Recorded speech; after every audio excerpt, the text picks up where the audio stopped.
उत्सव साजरा केला, नंदोत्सव. त्या नंदोत्सवामध्ये पण नंद महाराजांनी भरभरून दान दिलं आणि त्यानंतर कृष्ण आणि वसुदेव यांच्या प्रत्येक वाढदिवसाच्या वेळेला, महत्त्वाच्या दुसऱ्या तिथींच्या वेळेला नंद महाराज पण भरभरून दान द्यायचे. तर ही देण्याची जी वृत्ती आहे, ती खूप-खूप महत्त्वाची आहे आणि एक साधं सोपं उदाहरण सांगितलं जातं कळण्यासाठी आणि त्यानंतर आपण पुढे जाऊ, की ज्याप्रमाणे आपण आपल्या मेहनतीने कष्ट करून जी काही अर्थ कमाई करतो, पगार जो मिळवतो, तर त्या पगारातला काही हिस्सा, काही टक्केवारी गव्हर्नमेंट पण काढून घेते टॅक्स म्हणून. आपण म्हणू शकतो का, की माझ्या मेहनतीचा पैसा आहे, तुम्हाला मी फुकटामध्ये का देऊ टॅक्स म्हणून? कारण गव्हर्नमेंट आपल्याला बाकीच्या ज्या सेवा-सुविधा पुरवते, जे इन्फ्रास्ट्रक्चर पुरवते, रस्ते, वीज, पाणी वगैरे, त्या सगळ्यांसाठी त्यांना टॅक्स घेणं गरजेचं आहे. पण तो टॅक्स भरल्यामुळं आपली जी राहिलेली कमाई आहे, त्याला व्हाईट मनी किंवा तो पैसा स्वच्छ होतो. तो लेजिटिमेट लेजिटिमेट म्हणजे कायद्यानुसार आपल्या हातात येतो.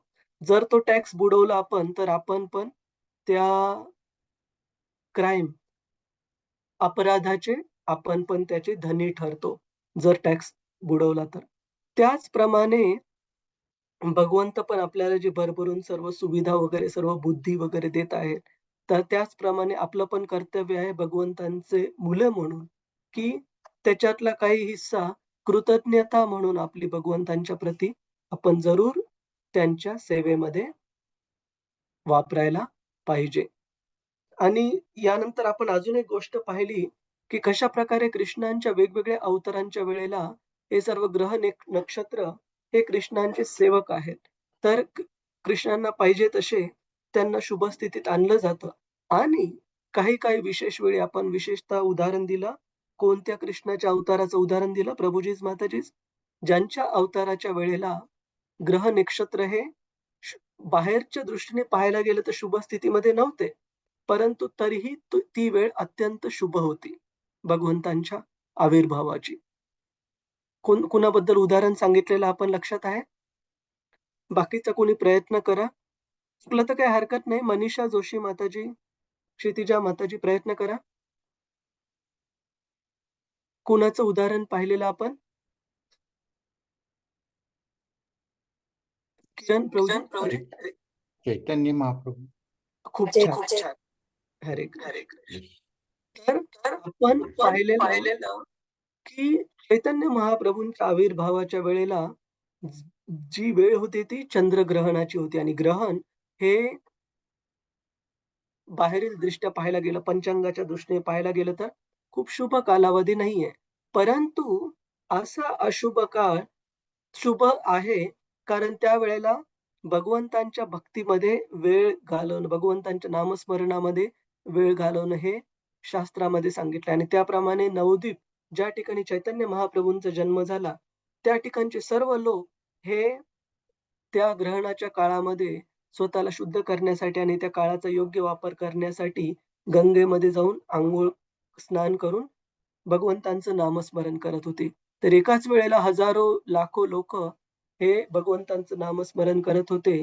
हरे कृष्ण, कृष्ण कृष्ण हरे हरे, हरे राम, राम राम हरे हरे.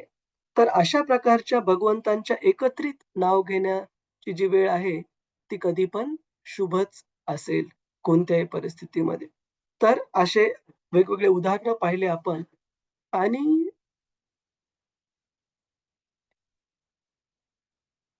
श्लोक क्रमांक 15 पासून ना माताजी, रतिरूपा माताजी? हो हो हो हो प्रभूजी. ठीक आहे.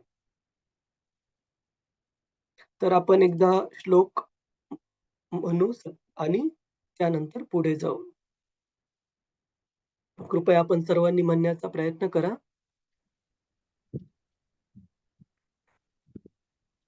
तम ऊचु ब्राह्मणास्तुष्टः ऊचु ब्राह्मणास्तुष्टः राजानं प्रश्रयान्वितम् राजानं प्रश्नयान्वितम् एष ह्यस्मिन् प्रजातन्तौ एष यस्मिन् प्रजातन्तौ पुरूणां पौरवर्षभः पुरूणां पौरवर्षभः. हरे कृष्ण. कुणाला वाचायचं आहे प्रभुजीस माताजीस? वाचू अलका प्रभूजी. हा हा. अलका माताजी. हरे कृष्ण. हरे कृष्ण प्रभूजी. राजाने दिलेल्या दानाने ते विद्वान ब्राह्मण संतुष्ट झाले आणि त्यास म्हणाले की हे कुरुकुळ श्रेष्ठा, हा पुत्र पौरवांच्या कुळ परंपरेला शोभेचा असाच आहे. श्रील धन्यवाद. प्रभुपादजी की जय. की जय. तर इथे युधिष्ठिर महाराजांना काय म्हटलेलं आहे, काय म्हणून संबोधलेलं आहे? कुरुकुळ श्रेष्ठ. म्हणजे इथे कुरु नाही सांगितलेलं आहे, की जनरली आपण भगवद्गीतेमध्ये पाहतो, की अर्जुनाला कृष्ण म्हणतात कुरुनंदना. कुरु राजापासूनची आलेलं जे कुटुंब, जे वंशावळ आहे. परंतु युधिष्ठिर महाराजांना संबोधित करताना हे ब्राह्मण म्हणाले, "पुरु कुळ श्रेष्ठा." तर आपल्या सर्वांच्या लक्षात आहे प्रभुजीस, माताजीस, आपण काही काळापूर्वी पांडवांची पूर्ण वंशावळ पाहिलेली लक्षात आहे आपल्या फॅमिली ट्री? हो प्रभूजी, हां? तुम्ही दाखवलेली. हां.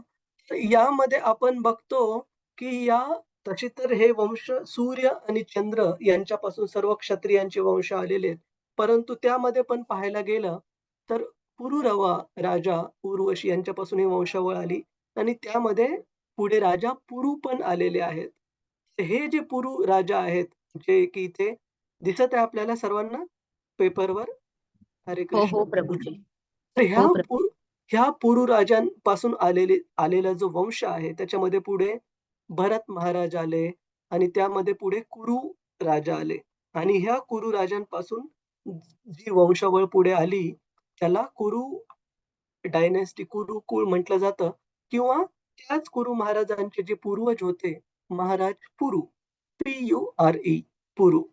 तर त्या पुरू महाराजांपासून आलेल्या वंशामध्ये युधिष्ठिर महाराजांचा जन्म झाल्यामुळे त्यांना या श्लोकामध्ये पुरू कुळ श्रेष्ठ असं म्हटलेलं आहे. पुरू नाम पौर वर्षभः, म्हणजे पुरूंच्या कुळात जन्मलेले श्रेष्ठ असे युधिष्ठिर महाराज यांनी दिलेल्या दानाने ते सर्व संतुष्ट झाले. अलका माताजी कंटिन्यू करा वाचणं. ब्राह्मण म्हणाले. हो प्रभूजी हो. हरे हो. कृष्ण. ब्राह्मण म्हणाले, देवादिदेव भगवान विष्णू हे सर्वव्यापी आणि सर्व शक्तिमान आहेत, ज्याचा प्रतिकार करणे अशक्य होते. अशा अतिमानुष शक्तीच्या ब्रह्मास्त्राच्या आघाताने या मुलाचे मरणच ओढवले होते, पण त्यांनी या निष्कलंक बालकाला वाचवून तुमच्यावर अनुग्रह केला आहे. तात्पर्य श्रील प्रभुपादजी द्वारा सर्व शक्तिमान आणि सर्वव्यापी विष्णूंनी श्रीकृष्णांनी बालक परीक्षिताला वाचवले. याला दोन कारणे होते. पहिले कारण की मातेच्या उदरातील हे बालक निष्कलंक होते, कारण ते भगवंतांचे शुद्ध भक्त होते. दुसरे कारण म्हणजे सच्छल राजा युधिष्ठिर यांचे धर्मशील पूर्वज पुरू यांच्या कुळाचा तो एकमात्र विद्यमान वारसा होता. भगवंतांना नेहमी असेच वाटत असते की अशी धर्मशील राजांची परंपराच पृथ्वीवर आपली प्रतिनिधी म्हणून अखंडपणे राज्य करीत राहावी आणि पृथ्वीवर शांतीपूर्ण समृद्ध जीवनाची भरभराट व्हावी. कुरुक्षेत्रातील युद्धानंतर महाराज युधिष्ठिरांच्या पुढच्या पिढीपर्यंतचे सर्व पुरुष मरण पावले होते आणि या थोर राजकुटुंबाचा वंश पुढे चालवायलाही दुसरा कोणी पुत्र उरला नव्हता. अभिमन्यूचे पुत्र महाराज परीक्षित हेच कुटुंबाचा वारसा म्हणून जिवंत होते आणि अश्वत्थाम्याने सोडलेल्या अतिमानुष शक्तीच्या अनिर्वार्य ब्रह्मास्त्राने तेही मृत्यूच्या मुखात होते. या श्लोकात भगवान श्रीकृष्णाचा निर्देश विष्णू असा करण्यात आला आहे, हेही महत्वाचे आहे. आदिपुरुष भगवान श्रीकृष्ण हेच आपल्या विष्णू रूपाने स्थिती आणि लय या गोष्टी घडवून आणतात. विष्णू हे भगवान श्रीकृष्णाचे एक विस्तार रूप आहे. भगवंत आपल्या विष्णू रूपानेच सर्वव्यापी कार्ये पार पडतात. येथे बाल परीक्षितांचा निष्कलंक बालक असा निर्देश केलेला आहे, कारण ते भगवंताचे अनन्य भक्त होते. अशा भक्तांचा पृथ्वीवरचा जन्म भगवंताचे कार्य करण्यासाठीच असतो. भगवंतांची इच्छा असते की या भौतिक अस्तित्वात गुंतलेल्या जीवांनी स्वगृही आपल्याकडे यावे, त्यांना सहाय्य व्हावे, म्हणून ते वेदांसारखे दिव्य वाङ्मय निर्माण करतात, साधू संतांना धर्म प्रचारासाठी पाठवतात, आपले प्रतिनिधी आध्यात्मिक गुरु पाठवून देतात. असे दिव्य वाङ्मय प्रचारक भगवंतांचे प्रतिनिधी निष्कलंक असतात, कारण भौतिक गुणांचा दोष त्यांना स्पर्शही करीत नाही. त्यांच्यावर जेव्हा महासंकट येत असते तेव्हा ते नेहमीच भगवंताकडून सुरक्षित राहतात. मदोन्मत्त भौतिकवादी त्यांना मूर्खपणामुळे अशा धमक्या देतात. अश्वत्थाम्याने अर्भकावस्थेतील परीक्षितांच्या दिशेने सोडलेले ब्रह्मास्त्र अतिमानुष शक्तींनी संपन्न होते आणि कोणतीही भौतिक शक्ती त्याच्या आघाताचा प्रतिकार करण्यास समर्थ नव्हती. तथापि अंतर्बाह्य सर्वत्र व्यापून राहिलेल्या भगवंतांनी स्वतः आपला नैष्टिक भक्त असलेल्या आणि दुसऱ्या नैष्टिक भक्ताचा वंशज असलेल्या परीक्षितांचे संरक्षण करण्यासाठी आपल्या सर्व समर्थ शक्तीने त्या अस्त्रावर प्रत्याघात केला. भगवान श्रीकृष्णांनी अशा प्रकारे युधिष्ठिरांवर कृपेचा वर्षाव केला. धन्यवाद. तात्पर्य प्रभुपादजी दादा द्वारा श्रील प्रभुपादजी की जय. धन्यवाद माताजी. हरे कृष्ण. तर इथे या तात्पर्यामध्ये 2 प्रमुख कारण सांगितलेली आहेत. भगवंतांनी परीक्षित महाराजांना संरक्षण का दिलं? कोण सांगू शकेल प्रभुजी माताजी कोणती 2 कारण आहेत? एक खूप साधं सरळ सोपं कारण आहे. लगेच लक्षात तर ते येईल. भगवंताचे भक्त होते. हां, शुद्ध भक्त होते. भक्त होते आणि पांडवांचा मला वाटतं शेवटचा वंशज हां. होते. त्यांच्या कुळामधले शेवटचे शेवटचे राहिलेले वंशज होते आणि विशेषतः भगवंतांची इच्छा होती, की पांडवांसारख्या भगवंतांच्या शुद्ध भक्तांनी राजा म्हणून सेवा अर्पण करावी, राज्य सांभाळावे पृथ्वीचे. आणि ज्याच्यासाठी एवढं सर्व कुरुक्षेत्राचं युद्ध वगैरे घडवलं होतं. आणि युधिष्ठिर महाराजांना धर्माचे पालन करणारे राजा म्हणून, सार्वभौम राजा म्हणून त्यांना राजसिंहासनावर बसवलं होतं. तर त्यानंतर युधिष्ठिर महाराजांनंतर, पांडवांनंतर कोण या पृथ्वीच्या सार्वभौम राज्याची काळजी घेईल, यासाठी परीक्षित महाराजांना वाचवणं खूप खूप आवश्यक होतं. आणि परीक्षित महाराजांची स्वतःची पात्रता पण होतीच. ते भगवंतांचे स्वतः हे नित्य परिकर आणि नित्य शुद्ध भक्त आहेत. नित्य सिद्ध भक्त आहेत. मातेच्या गर्भात असताना पण.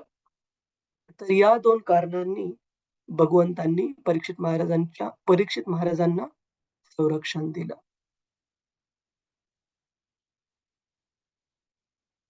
आणि पृथ्वीवर अशा धर्माचं पालन करणाऱ्या राजाची का गरज आहे?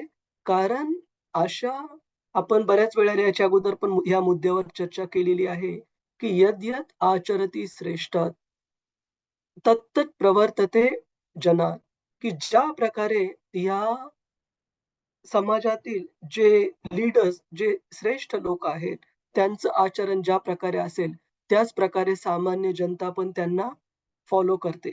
ज्या प्रकारे आजच्या काळामध्ये आपण बघतो, की समाजातले जे प्रॉमिनंट जे व्यक्तिमत्व आहेत, उदाहरणार्थ बॉलिवूडमधले नट-नट्या किंवा स्पोर्ट्स पर्सन्स, वेगवेगळ्या खेळांमधले खेळाडू, ज्यांना की लाखो, करोडो लोकं आपले रोल मॉडेल म्हणून फॉलो करतात. तर त्यांनी जर एखादी गोष्ट केली, एखाद्या फेमस बॉलिवूड पर्सनॅलिटीने जर एखाद्या प्रकारचे ब्रँडचे कपडे, एखादे प्रसाधन वापरायला चालू केलं, तर सर्व लोकं ऑटोमॅटिकली तीच गोष्ट पालन करायचं ठरवतात. त्यामुळे असा आदर्श राजा असावा जगावर राज्य करणारा, ज्याच्याकडे पाहून लोकांनी पण स्वतःचं जीवन हे धर्माच्या आधारे चालवावं. आणि अशा राजांद्वारे जसे की परीक्षित महाराज, युधिष्ठिर महाराज, त्यांच्याद्वारे धर्माचं जे ॲडमिनिस्ट्रेशन, जे राज्य पण आहे, ते व्यवस्थित प्रकारे केलं जावं. ही भगवंतांची इच्छा होती. म्हणून परीक्षित महाराजांना आईच्या पोटामध्ये वाचवणं खूप खूप महत्त्वाचं होतं. आणि अशा परीक्षित महाराजांच्या ह्या गुणाबद्दल, की असे व्यक्ती, असं ते बाळ, ज्याला की साक्षात भगवंतांनी, कृष्णांनी आणि कृष्णांना रेफर करण्यासाठी, संबोधित करण्यासाठी या श्लोकामध्ये, आधीच्या श्लोकामध्ये शब्द वापरलेला आहे विष्णू. कशामुळे वापरलेला आहे? काय सांगतात प्रभुपादजी तात्पर्यामध्ये? कोण सांगेल?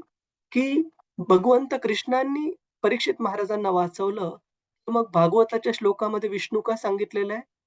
काय महत्वाचा अर्थ आहे त्याचा?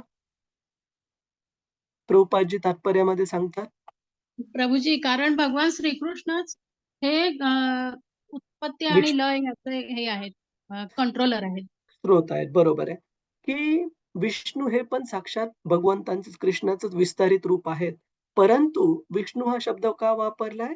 की कृष्ण जे आहेत ते सदैव गोलोक वृंदावनामध्ये आपल्या नित्य परिकरांसोबत वेगवेगळ्या लीलांमध्ये मग्न आहेत.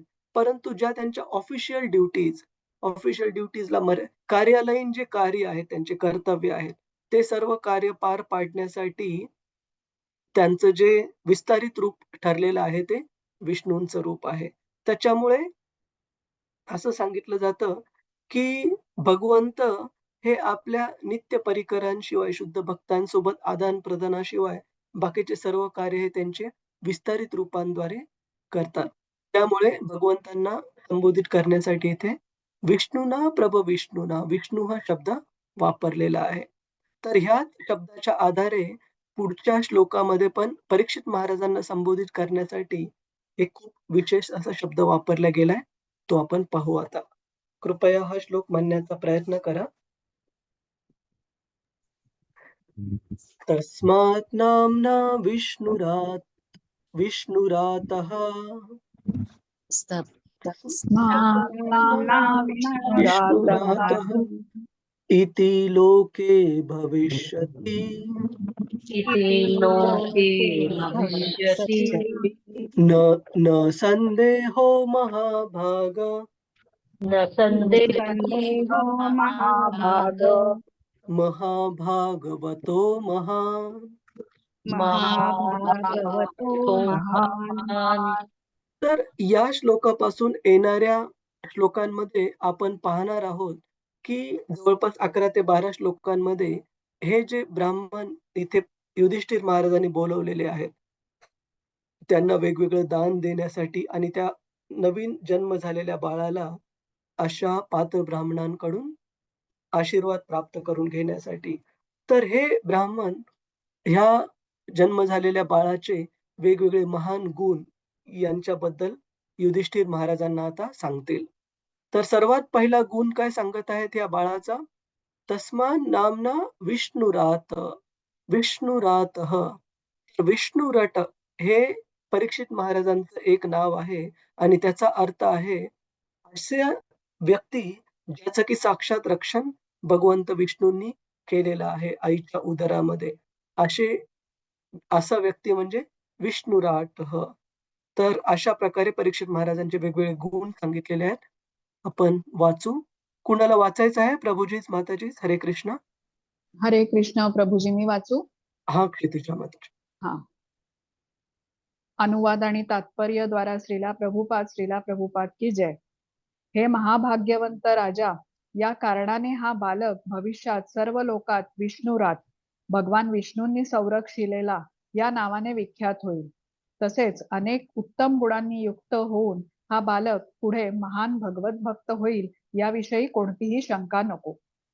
तात्पर्य: भगवंत सर्व जीवमात्रांचे संरक्षण करतात, कारण तेच त्यांचे परमप्रमुख आहेत. वैदिक श्रुती अनुमोदित करतात की भगवंत सर्व व्यक्तिमत्वात परमपुरुष आहेत. या दोन चेतन जीवांमधील अंतर असे की पुरुषोत्तम भगवान इतर सर्व जीवांचे पोषण करतात आणि त्यांच्या संबंधीचे ज्ञान मिळवल्यानंतरच सर्व जीवांना चिरशांती मिळू शकते. कठ उपनिषद. अशा प्रकारचे हे संरक्षण भगवंतांच्या विविध शक्तींनी विविध स्तरावरील प्राणीमात्रांना मिळू शकते. परंतु त्यांच्या अनन्य भक्तांचा संबंध असतो तेव्हा ते स्वतः त्यांचे संरक्षण करतात. त्यामुळे मातेच्या गर्भात असल्यापासूनच परीक्षित महाराजांचे भगवंतांनी संरक्षण केले. ज्या अर्थी भगवंतांनी त्यांचे असे विशेष प्रकारे रक्षण केले, त्या अर्थी हे बालक उत्तम गुणांनी संपन्न असून ते श्रेष्ठ भगवत भक्त होते, हेही दर्शविले जाते. भगवत भक्तांच्या 3 श्रेणी आहेत: महाभागवत, मध्यम अधिकारी आणि कनिष्ठ अधिकारी. जे भगवंतांच्या मंदिरात जातात, श्री विग्रहाची पूजा करून आदर प्रकट करतात. परंतु ज्यांना अध्यात्मशास्त्राचे काही ज्ञान नसते आणि त्यामुळे भगवंतांच्या भक्ताविषयी त्यांच्या मनात आदरभाव नसतो, त्यांना प्राकृत भक्त किंवा कनिष्ठ अधिकारी म्हटले जाते. ज्यांच्या मनात भगवंतांच्या प्रामाणिक सेवेची तळमळ निर्माण झालेली आहे, केवळ सजातीय वृत्तीच्या अन्य भक्तांशीच जे मैत्री करतात, नवीन साधकांविषयी ज्यांच्या मनात अनुकंपा असते आणि जे नास्तिकांचा संपर्क टाळतात, त्यांना मध्यम अधिकारी म्हटले जाते. जे भक्त भगवंतांच्या ठिकाणीच संपूर्ण जग पाहतात, प्रत्येक वस्तू भगवंतांचीच आहे असे मानतात आणि प्रत्येक वस्तूमध्ये भगवंतांचा चिरसंबंध ज्यांना दिसतो आणि अशा रीतीने ज्यांच्या दृष्टीने भगवंता व्यतिरिक्त काहीच नसते, त्यांना महाभागवत किंवा प्रथम श्रेणीचे भक्त असे म्हणतात. या तिन्हीपैकी कोणत्याही प्रकारचा का भक्त असेना, तो आपोआपच सर्व दैवी गुणांनी संपन्न होतो. म्हणून महाराज परीक्षितांसारखा महाभागवत हा सर्वच दृष्टीने परिपूर्ण व आदर्शच असतो. महाराज परीक्षितांचा जन्म युधिष्ठिरांच्या कुटुंबात झालेला असल्याने त्यांना येथे महाभागवत किंवा परमभाग्यवान असे म्हटले आहे. ज्या कुटुंबात एखादा महाभागवत जन्माला येतो, ते कुटुंब अत्यंत भाग्यवान असते. अशा श्रेष्ठ भक्ताच्या जन्मामुळे त्या वंशातील आधीच्या, आत्ताच्या आणि पुढच्या 100 पिढ्या भगवत कृपेने मुक्त होत असतात. कारण भगवंतांनाही आपल्या प्रिय भक्ताविषयी आदरभाव असतो. म्हणूनच भगवंतांचे निष्ठावान भक्त होण्याने आपल्या कुळाचे सर्वाधिक कल्याण होत असते. श्रीला प्रभुपाद की जय. हरे कृष्ण प्रभुजी. हरे कृष्ण. धन्यवाद माताजी.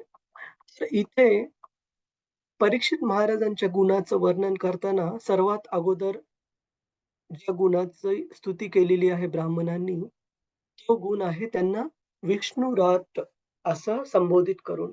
आणि विष्णुराट या शब्दाचा अर्थ असे व्यक्ती ज्यांना की भगवंत, साक्षात भगवंत विष्णूंनी संरक्षण प्रदान केलेले आहे.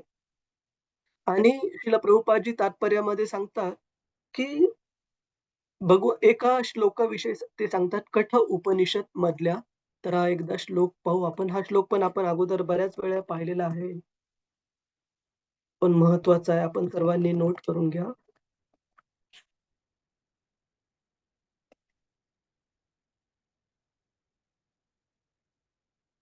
हा पूर्ण श्लोक पण भगवद्गीतेच्या एका तात्पर्यामध्ये श्रील प्रभुपादजी कोट करतात. इथे बऱ्याच ठिकाणी अर्धवट दिसतो हा श्लोक. नित्यो नित्यानां चेतन पुन्हा य विदधाति कामान यम आत्मस्थे यन आत्मस्थं ते प्रपत्यन्ते धीरा तेषां शांतीं शांत नेतरेषां. असा पूर्ण श्लोक आहे.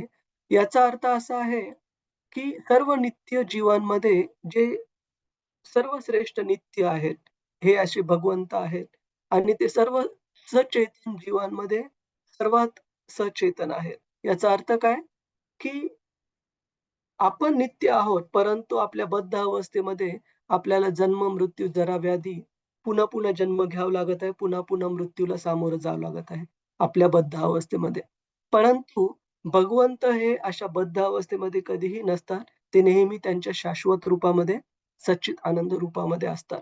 म्हणून अशा नित्य जीवांमध्ये जे की कधी कधी बद्ध अवस्थेमध्ये अनित्य होतात, पुन्हा पुन्हा जन्म घ्यावा लागतो त्यांना, भगवान हे साक्षात शाश्वत नित्य आहे, नेहमी करता नित्य आहे. आपण पण नित्य आहोत, पण आपल्या बद्ध अवस्थेमध्ये आपल्याला जन्म आणि मृत्यू या चक्रामधून जावं लागतं.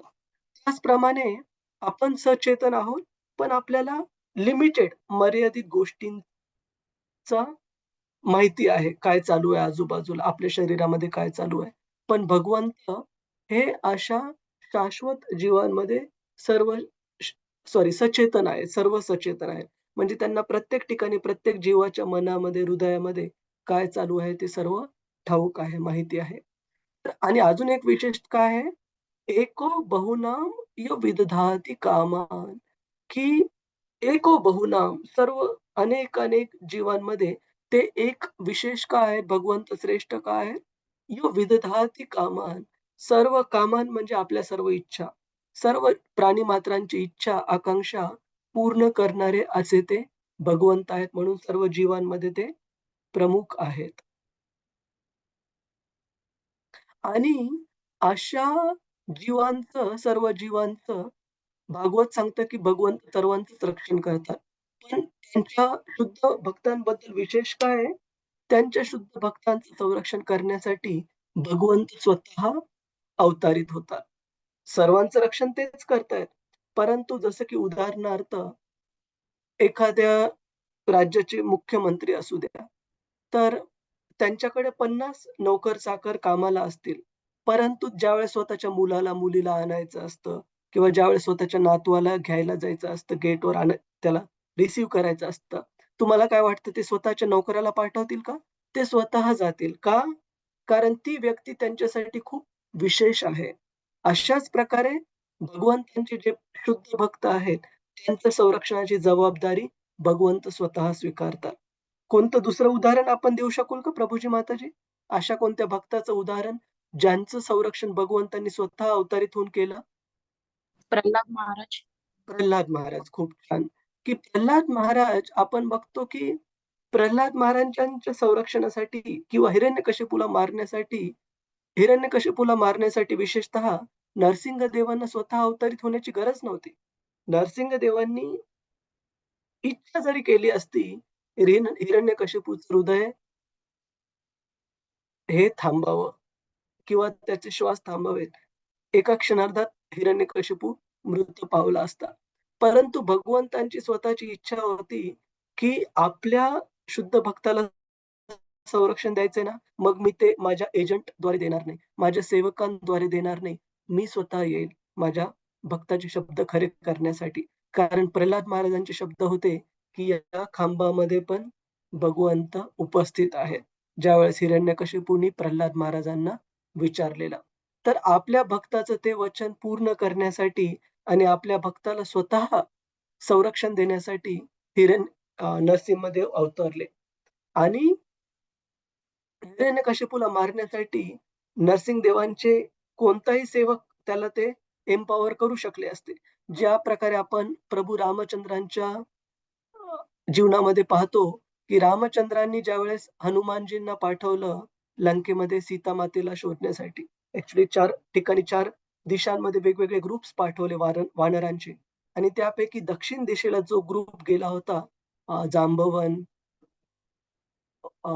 वाली, हनुमानजी यांचा जो ग्रुप गेला होता, त्यामध्ये हनुमानजींना पाठवलं गेलं लंकेमध्ये संपत्ती जटायूच्या भावाच्या सांगण्याप्रमाणे. कारण त्यांनी पाहिलेलं होतं रावणाला सीतादेवीला घेऊन जाताना त्या दिशेला.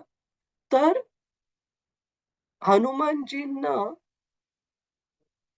केवळ हनुमानजींना पण रावणाचे सर्व सैनिक एकत्र मिळून काबूत ठेवू शकत नव्हते किंवा हनुमानजी एकटे पण रावणाच्या सर्व असंख्य सैनिकांवर भारी पडत होते.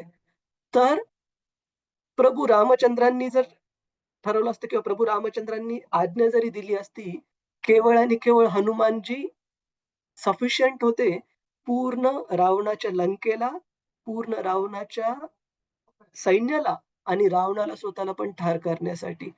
प्रभू रामचंद्रांनी दिलेल्या शक्तीच्या आधारावर. परंतु सीतादेवीची इच्छा होती, की हे हनुमानजी माझ्या संरक्षणासाठी प्रभू रामचंद्रांनीच यावं. नाहीतर हनुमानजींनी ऑफर पण केलेलं सीता मातेला अशोकवनामधून घेऊन जाण्याकरता. परंतु सीतादेवी म्हणाल्या, की नाही, माझ्या संरक्षणासाठी साक्षात प्रभू रामचंद्रांनी यावं आणि या असुराला, रावणाला कठोर शासन करावं. आणि प्रभू रामचंद्र स्वतः तिथे आले. तर सांगण्याची गोष्ट अशी, की आपले जे अनन्य भक्त आहेत, जे शुद्ध भक्त आहेत, त्यांच्या इच्छा पूर्ण करण्यासाठी किंवा त्यांच्या संरक्षणासाठी भगवंत स्वतः येणं हे प्रिफर करतात, ना की आपल्या कोणत्या कॅपेबल जो शक्तिशाली भक्त आहे, त्यांना सांगण्यापेक्षा, सेवकाला सांगण्यापेक्षा आपण स्वतः येणं भगवंत प्रिफर करतात आपल्या अनन्य भक्तांसाठी. अशा प्रकारे आणि प्रभुपादजी तात्पर्यामध्ये 3 प्रकारचे भक्तांचं कॅटेगरी सांगतात. पहिल्या प्रकारची कॅटेगरी आहे कनिष्ठ अधिकारी. दुसरी कॅटेगरी आहे त्याच्यापेक्षा थोडं प्रगत, मध्यम अधिकारी आणि सर्वात प्रगत जे आहेत भक्तीच्या मार्गावर त्यांना महाभागवत किंवा उत्तम अधिकारी भक्त म्हटलं जातं. कनिष्ठ अधिकारी भक्त हे खूप महत्वाची कॅटेगरी आहेत प्रभूजीच, माताजीच. माझं विनंती आहे आपल्या सर्वांना, की तुम्ही नोट करून ठेवा. जेणेकरून तुम्हाला फ्युचरमध्ये पण रेफरन्स घ्यायला सोपं जाईल, की कनिष्ठ अधिकारी म्हणजे असे भक्त जे की कृष्णाच्या अर्चविग्रहाला तर मानतात. मंदिरात जातील, पाया पडतील, भगवंतांच्या प्रती आदर, सत्कार, प्रणाम प्रदान करतील. परंतु भगवंतांचे जे भक्त आहेत, त्यांच्यासोबत कशाप्रकारे त्यांना पण आदर, प्रणाम अर्पण करायला पाहिजे. त्यांचा पण कसं मान ठेवायला पाहिजे भगवंतांचे भक्त या नात्याने, ती ती गोष्ट कनिष्ठ अधिकारी यांना माहिती नसते. म्हणून ते मंदिरात देवाची आराधना करतील, परंतु तेच भगवंत परमात्मा रूपामध्ये ज्या प्रत्येक जीवामध्ये स्थित आहेत, त्या जीवांचा ते हेवा करतील किंवा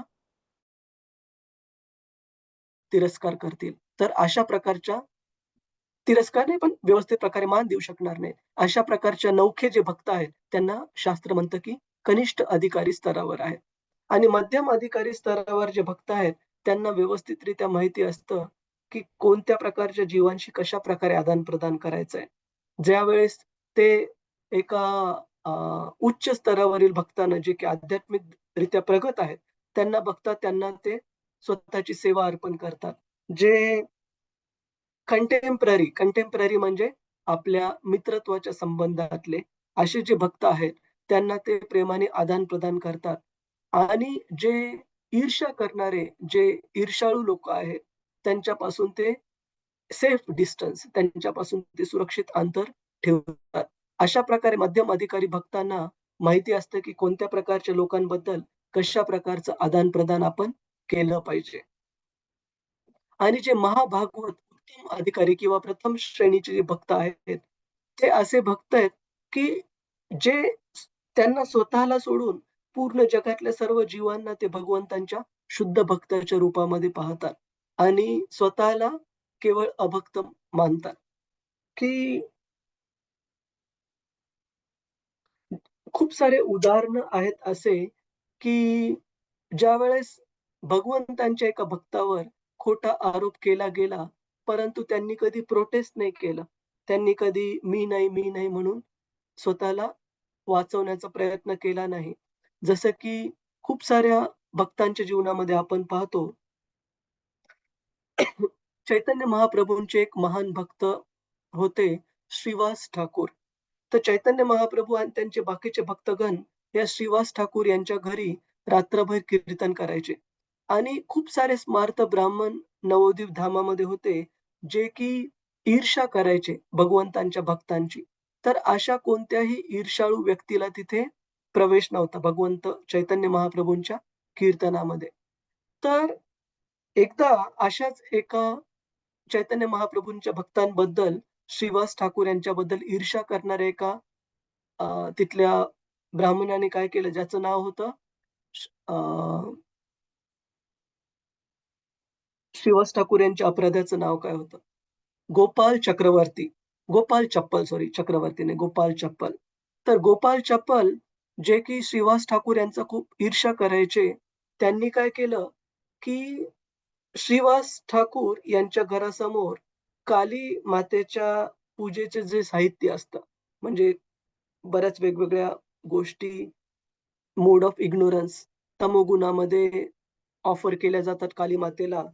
अ, जसं की मदिरा, दारू असू किंवा नॉन व्हेजिटेरियन मांस वगैरे प्रकारचे अभक्ष्य असे खाद्यपदार्थ असू, अशा गोष्टी काली मातेच्या पूजेमध्ये ज्याला तमोगुणातली पूजा म्हणतात, अशा वेळेस ऑफर केले जातात.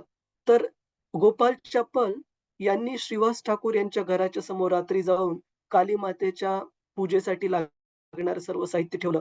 त्याच्यामध्ये मदिरा, दारू, मांस वगैरे अशा गोष्टी सर्व. आणि सकाळी दरवाजा उघडल्यानंतर श्रीवास ठाकूर यांनी रस्त्यावर ज्यावेळेस त्या गोष्टी घरासमोर ठेवलेल्या पाहिल्या, त्यांनी हे नाही म्हटलं, की "अरे कोणी आणून ठेवलं लोकांनी, कुणी आणून ठेवलंय, कुणी खोडी केली अशी." ते लोकांना बोलावून म्हणाले, की "बघा, तुम्हा सगळ्यांना वाटतं, की मी भगवंतांच्या नामकीर्तनामध्ये रात्र भगवंतांच्या सोबत नामकीर्तन करत असतो, पण हे काम करत असतो मी. की काली मातेच्या पूजेसाठी लागणारं साहित्य आहे, हेच पूजा वगैरे करत असतो. म्हणजे स्वतःला त्यांनी बचाव करण्याचा प्रयत्न केला नाही. परंतु सामान्य लोकांना श्रीवास ठाकूर यांच्या भक्तीचा स्तर माहिती होता. त्याच्यामुळे श्रीवास ठाकूर असं म्हणून पण त्यांनी त्याच्यावर विश्वास ठेवला नाही आणि लगेचच्या लगेच ती जागा या सर्व स्पर्श पण न करू शकणाऱ्या अशा वस्तूंपासून स्वच्छ केली आणि श्रीवास ठाकूर यांची काही बदनामी झाली नाही. परंतु नंतर गोपाल चप्पल यांचं काय झालं? श्रीवास ठाकूर यांच्या प्रती अपराध केल्यानंतर 2-3 दिवसामध्ये गोपाल चप्पल यांना लिप्रसी कुष्ठरोगाने ते ग्रासल्या गेले आणि नंतर खूप पतित अवस्था झाली. ऑलमोस्ट मृत्यूच्या जवळ गेले होते. परंतु नंतर त्यांनी चैतन्य महाप्रभूंची कृपेसाठी प्रार्थना केली आणि चैतन्य महाप्रभूंनी त्यांना श्रीवास ठाकूर यांच्याकडून आधी माफी मागायला सांगितली त्यांनी केलेल्या अपराधाबद्दल. तर सांगण्याची गोष्ट अशी, की भगवंतांच्या भक्ताबद्दलचा जो अपराध आहे, तो साक्षात भगवंतांच्या प्रती अपराध करण्यापेक्षा पण खूप जास्त गंभीर मानला जातो. त्याच्यामुळं आपण सर्वांनी खूप काळजी घेतली पाहिजे, की भगवंतांच्या भक्ताप्रती आपण कधी ईर्ष्या करू नये आणि त्यांच्याप्रती कधी जाणून किंवा न जाणते वेळेस पण कधीही अपराध आपल्या हातून होऊ नये. एक छोटंसं अजून एक उदाहरण देतो, मग आपण पुढे जाऊ. भगवंतांच्या भक्ताच्या प्रती अपराध किती महाग पडतो. ज्यावेळेस ध्रुव महाराजांची सावत्र आई, काय नाव होतं प्रभूजीच माताजीच? ध्रुव महाराजांच्या सावत्र आईचं? सुरुची. सुरुची. खूप छान. ज्यावेळेस सुरुचीने ध्रुव महाराजांच्या प्रती अपराध केला, की ध्रुवाला आपल्या वडिलांच्या मांडीवरून खेचून खाली ओढलं आणि खूप कठोर वचन ध्रुव महाराजांना बोलली, की "हे ध्रुव, तुला जर महाराज उत्तानपा तुझ्या वडिलांच्या मांडीवर बसायचंय, तर तुला माझ्या उदरातून, माझ्या पोटातून जन्म घेणं आवश्यक आहे." अशा प्रकारे खूप कठोर वचनाने आपल्या ध्रुव महाराजांचा अपमान केला.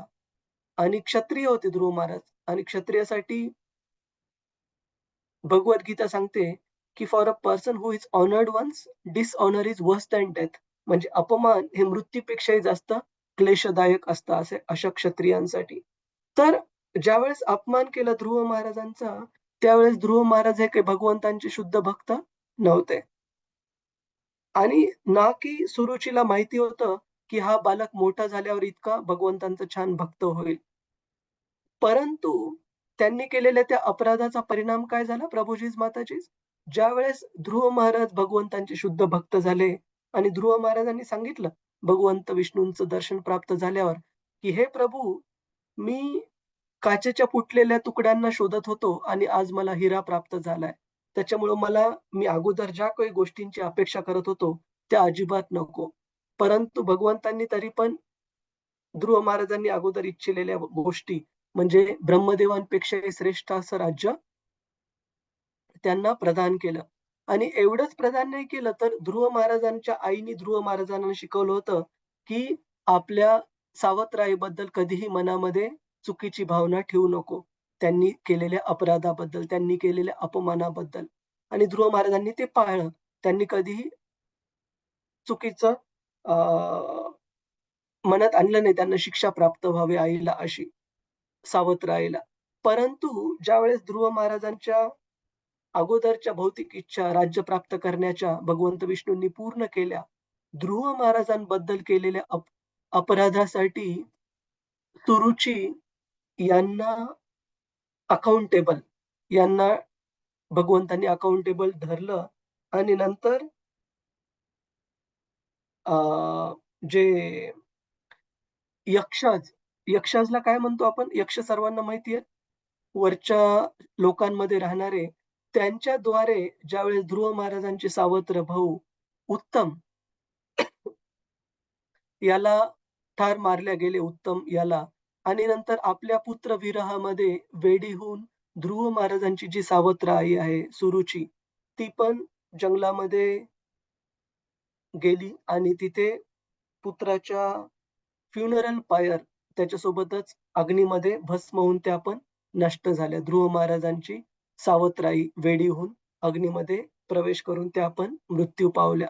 तर सांगण्याची गोष्ट अशी, की ध्रुव महाराजांनी कधीही चुकीचं काही चिंतलं नाही त्यांच्या सावत्र ना की भगवंतांना कधी प्रार्थना केली, की सावत्र आईला शिक्षा व्हावी. परंतु ध्रुव महाराज भक्त झाल्यानंतर त्यांच्या केलेल्या त्या अपराधाबद्दल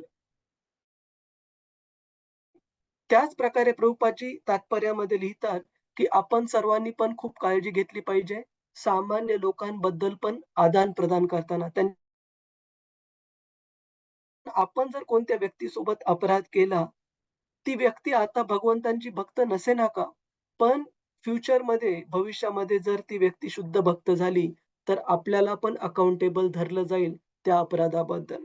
त्याच्यामुळं आपल्या सर्वांच्या 2 काळज्या घेतल्या पाहिजे आपण. एक काळजी म्हणजे कोणत्याच व्यक्तीचा कितीही साधारण असेल तरी आपण त्यांच्या प्रती अपराध करू नये. भगवंतांच्या भक्तांच्या नेहमी सर्वांच्या प्रती आदराची भावना ठेवावी, ही काळजी घेतली पाहिजे. आणि दुसरी, कळत-नकळत ज्या कुणाबद्दल आपल्या हातून अपराध झाले असतील, लवकरात लवकर आपल्या जीवनामध्ये भक्ती मार्गामध्ये परिपूर्णता प्राप्त करून भगवत धामात जाण्यासाठी आपण प्रयत्न केला पाहिजे. जेणेकरून ज्याच्याकडे आपल्याकडून कळत-नकळत अपराध झालेला आहे, ती व्यक्ती शुद्ध भक्त होण्याच्या अगोदर आपण या जगातून निघणं आवश्यक आहे प्रभुजीज, माताजीज. नाहीतर भगवंतांच्या भक्तांच्या प्रती केलेल्या अनादरामुळे, अपराधामुळे सीरियस प्रॉब्लेम्स हे उद्भवू शकतात. कळालं प्रभुजीज, माताजीज तुम्हाला ह्या कथा काही सांगितलेल्या? आपण पाहिलं भगवंतांचे भक्त पण किती भगवंतांनी दिलेल्या शक्तीमुळे श्रेष्ठ आहेत.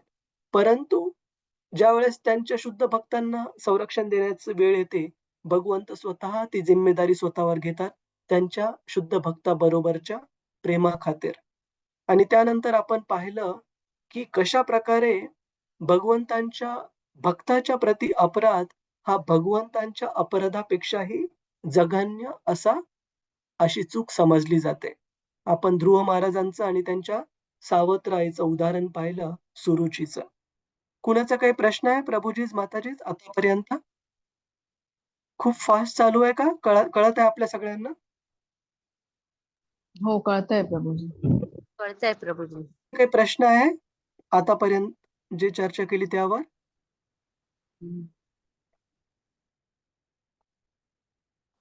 ठीक आहे. आपण एक श्लोक अजून पाहू. श्लोक क्रमांक 18. कृपया आपण सर्वांनी म्हणण्याचा प्रयत्न करा. या श्लोकामध्ये युधिष्ठिर महाराज ब्राह्मणांना हे जे नवजात शिशु आहे, नवीन झालेलं जे बाळ आहे, त्याच्याबद्दल काही प्रश्न विचारतात. त्याच्याबद्दल काही जिज्ञासा आहे युधिष्ठिर महाराजांची. कृपया श्लोक म्हणण्याचा प्रयत्न करा. श्रीराज उवाच श्रीराजोवाच अपेशवंशान् राजर्षीन्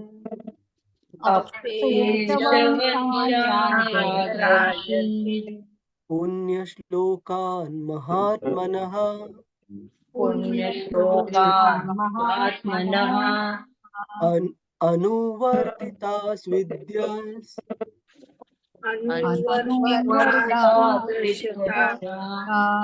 अनुवर्तितास् विद्यशस्सा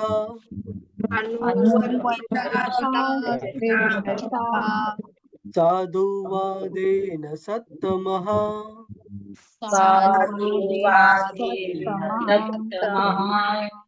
हरे कृष्णा. कोणाला वाचायचं आहे प्रभुजीज, माताजी? रसिका माताजी, वाचायचं तुम्हाला? हो हो, वाचते. त्या पुण्यशील महाराज युधिष्ठिराने विचारले, हे महात्म्यानो, हा आमचा पौत्र आमच्या वंशातील पूर्वीच्या राजांप्रमाणेच सात्विक, नावाप्रमाणे पुण्यशील आणि आपल्या कीर्तिप्रद कृत्याने प्रसिद्ध असा होईल ना?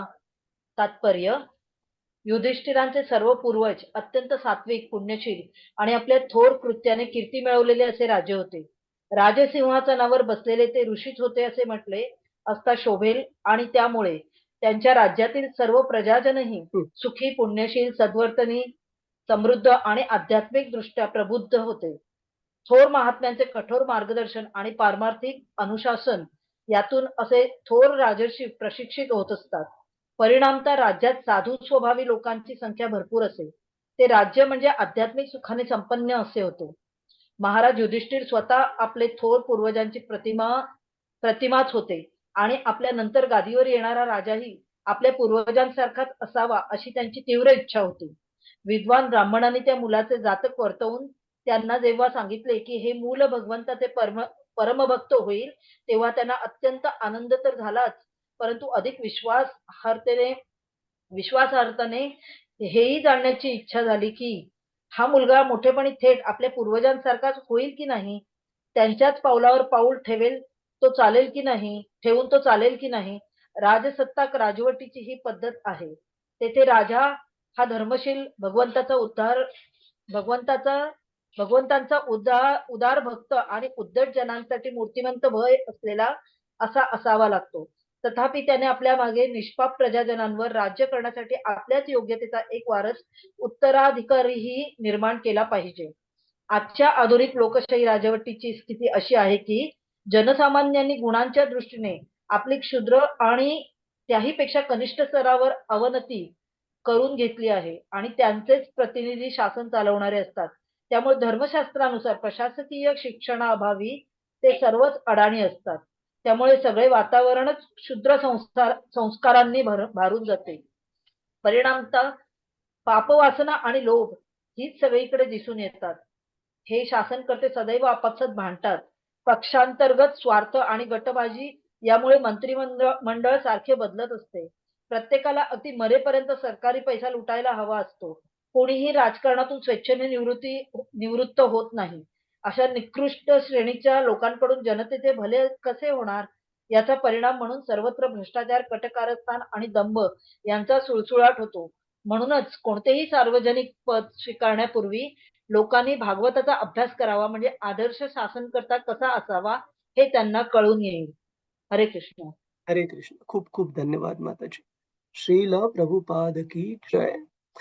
येथे भागवताच्या ह्या तात्पर्यामध्ये आपण पाहतो की सध्याची कलियुगातली सद्यस्थिती आपल्याला भागवतात मांडलेली दिसत आहे की कशा प्रकारे कलौ शूद्र संभवः, की कलियुगामध्ये सर्वच लोक हे शूद्र प्रवृत्तीचे, म्हणजे आपल्या गुणांनी कार्यानी म्हणा, आणि अशा प्रवृत्तीचे लोक ज्यावेळेस निवडतात आपला नेता, त्यावेळेस या नेत्याचे गुण पण अशा, उदाहरणार्थ एक साधं उदाहरण देतो. एक वर्ग आहे आणि समजा त्या वर्गामध्ये सगळे 10 मुलं आहेत. परंतु ते म्हणतात की बाहेरचा शिक्षक येऊन आम्हाला का शिकवेल? आम्ही आमच्यातला निवडून देतो आम्हाला शिकवण्यासाठी. तर ज्या प्रकारचं ग्रुप आहे त्याच्यातूनच व्यक्ती निवडला जाणार असल्यावर त्याची पण पात्रता त्या ग्रुप प्रमाणेच राहील. त्याच प्रकारे कलियुगातले सर्व लोकांचं कलियुगात अधःपतन झाल्यानंतर त्यांच्यामधूनच अशा प्रकारचे लोक जर आपण निवडायला लागलो, स्वतः पण पात्र नाही आणि अशाच व्यक्तीला आपण निवडू जे की ते पण पात्र नसतील लीड करण्यासाठी. आणि प्रल्हाद महाराज अशा नेत्यांबद्दल म्हणतात जे की आध्यात्मिक दृष्ट्या पूर्णतः ब्लाइंड, आंधळे आहेत. अंधा यत अंधेर उपनियमान. आपण एकदा तो श्लोक पाहू.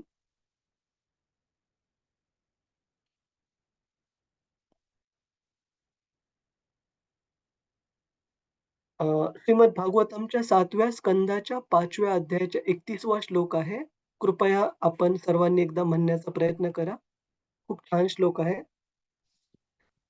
न ते विदु स्वार्थ गतिम हि विष्णु न ते विदुस्वार्थ गतिं हि विष्णु दुराशया ये बहिरर्थमानिनः दुराशया ये बहिरर्थमानिनः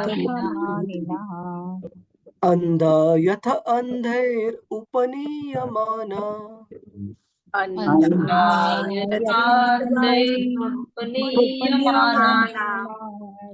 ते पीशतंत्र्या मुरुदां निबद्धः.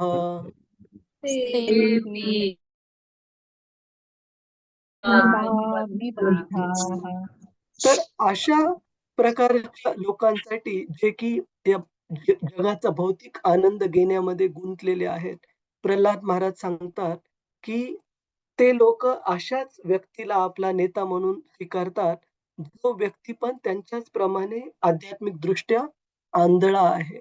आंधळा असण्याचा अर्थ काय प्रभुजीत माताजीत? की जो व्यक्ती पण या भौतिक जगाला एक्सप्लॉइट करण्यामध्ये, शोषण करण्यामध्ये आणि भौतिक जगाचा उपभोग घेण्यामध्ये रस आहे, अशाच आंधळ्या व्यक्तीला ते स्वतःचा नेता म्हणून स्वीकारतात.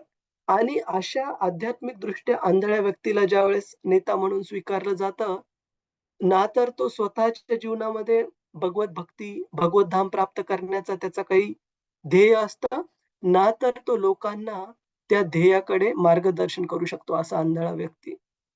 आणि अशा प्रकारे एक आंधळा व्यक्ती जर दुसऱ्या आंधळ्या व्यक्तीने जर रस्ता क्रॉस करत असेल, लीड करत असेल, तर काय होईल? दोघं पण खड्ड्यामध्ये पडण्याची शक्यता खूप जास्त आहे. त्याच प्रकारे प्रल्हाद महाराज म्हणतात, की कलियुगामध्ये पण असंच होतं, की एक आंधळा व्यक्ती दुसऱ्या आंधळ्या व्यक्तींना लीड करत राहतो. तर भागवत सांगतं, की युधिष्ठिर महाराजांचं असं नव्हतं. ते आपला पौत्र, आपला नातवाचा मुलगा जन्मल्यानंतर हे व्हेरिफाय करून घेतात ब्राह्मणाकडून, की तुम्ही हे सर्व ब्राह्मण तुम्ही मला अगोदर सांगा, की हा जो मुलगा आहे, हा जो पौत्र आहे, तो आम्ही ज्या श्रेष्ठ कुळामध्ये आमचे पूर्वज आलेले आहेत, जे की भगवंतांचे महान भक्त होऊन गेलेले आहेत. त्यांच्याप्रमाणेच तो सात्विक असेल ना, त्यांच्याप्रमाणेच धर्माचं पालन करणारा असेल ना, त्यांच्याप्रमाणेच भगवंतांची भक्ती करणारा असेल ना, कृपया आपण ह्या गोष्टींची अगोदर मला खात्री द्या, कन्फर्म करा. जनरली लोकांची काय खात्री पाहिजे असते, की भौतिकदृष्ट्या प्रगती करेल ना, लखोपती, अरबपती होईल ना, त्याच्याशी घेणं-देणं नाहीये युधिष्ठिर महाराजांना. त्यांना त्यांच्या वंशातल्या होऊन गेलेल्या महान राजांनी जी भक्तीचा मार्ग स्थापन करून दिलाय, त्या मार्गावर चालणारा पौत्र असेल का नाही याबद्दल चिंता आहे. पुढे ब्राह्मण अजून परीक्षित महाराजांबद्दल काय वर्णन करतात आणि युधिष्ठिर महाराजांना कसं अश्युअर करतात परीक्षित महाराजांच्या महाभागवत भक्त असण्याविषयी, याबद्दल आपण नंतर पुढच्या वेळेला चर्चा करू. कुणाचा काही प्रश्न आहे प्रभुजीस माताजीस या सर्व मुद्द्यांवर? हरे कृष्ण. किरण जाधव प्रभू, मनीषा माताजी, संजना माताजी, वैष्णवी माताजी, सुषमा माताजी, रतिरूपा माताजी आणि बाकीचे भक्त. हरे कृष्ण. संजना माताजी. हरे कृष्ण प्रभू. हरे कृष्ण. येस माताजी. प्रभूजी, माझा प्रश्न होता की कधी कधी असं होतं की एक कृष्ण भक्त दुसऱ्या कृष्ण भक्ताबद्दल अपराध करतो, मग तेव्हा काय होतं? शक्यतोवर आपण खूप काळजी घ्यायला पाहिजे. शक्यतोवर अपराध होऊ नये कोणत्याही भक्ताविषयी.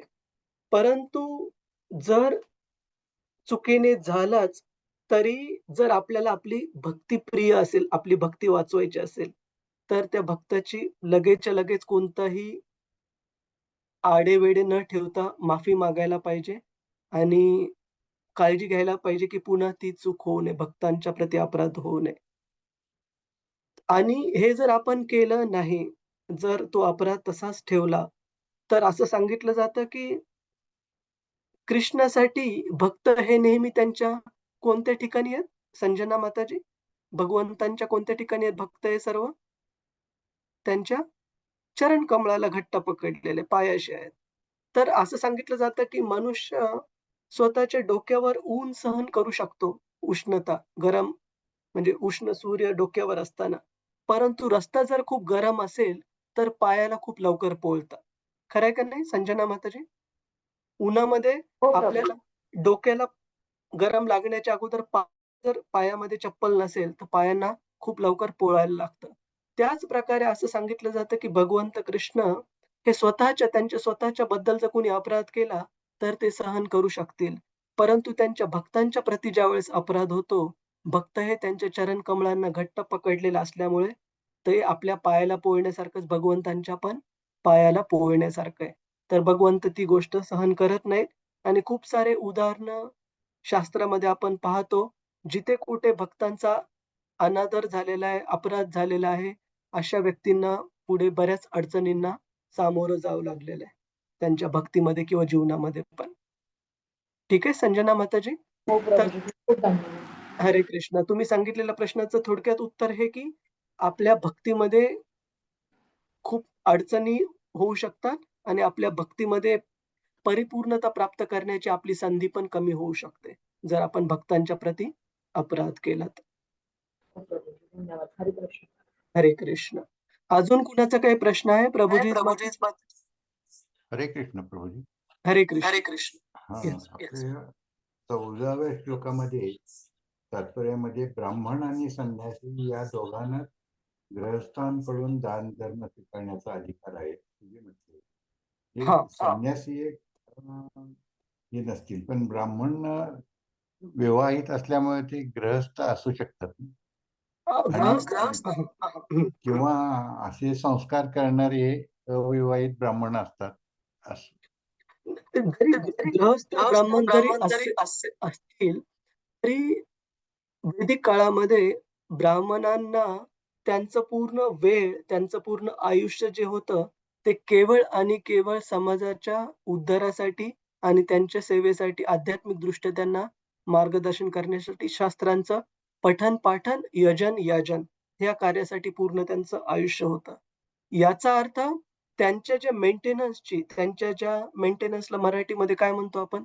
त्यांच्या ज्या भरण-पोषणाची जी जिम्मेदारी होती, उदरनिर्वाहाची जी जिम्मेदारी होती, ती वर्णाश्रम व्यवस्थेतल्या बाकी वर्णांद्वारे सांभाळ व्हायचा.